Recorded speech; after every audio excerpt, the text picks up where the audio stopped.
দিয়েছে ম্যাম, 4,500 টাকা মুড়ি দিয়ে গেছে। আমি মোটেম হয়েছে তার থেকে 12 থেকে 18 আওয়ার্সের মধ্যে, এর আগে 12 টু 18 আওয়ার্স শুনছি একটা।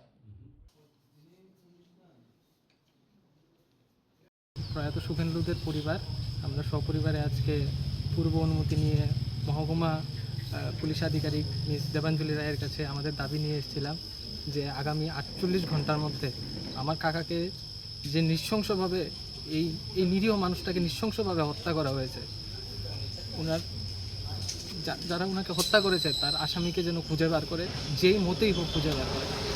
আমাদের এখন এটাই দাবি প্রশাসনের কাছে, পুলিশের কাছে, যে এত আধুনিক বৈজ্ঞানিক জগতে আমরা বাস করছি, আজ পর্যন্ত আজকে 5 দিন হয়ে গেল, আজ পর্যন্ত ওনার মোবাইলের ট্রেস পাওয়া যাচ্ছে না। কে এই ঘটনা করলো তার কোনো হদিশ পাওয়া যাচ্ছে না। এরকম অবস্থা হয়ে দাঁড়িয়েছে, ওনার যে এই স্ত্রী আর আমার ভাই আছে, ওনার ছেলে, এরকম অবস্থা হয়ে দাঁড়িয়েছে। আপনি পুরো গ্রামবাসীকে জিজ্ঞেস করে দেখুন, একবেলা ভাত খাওয়ার মতন উপায় নেই ওদের।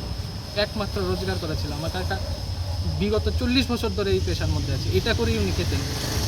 ওনাকে যে এভাবে নৃশংসভাবে হত্যা করেছে তার সুষ্ঠু বিচার চাই, আগামী 48 ঘন্টার মধ্যে চাই। যদি না হয় আমরা পরবর্তীকালে বৃহত্তম আন্দোলনে সংগঠিত করতে বাধ্য হব।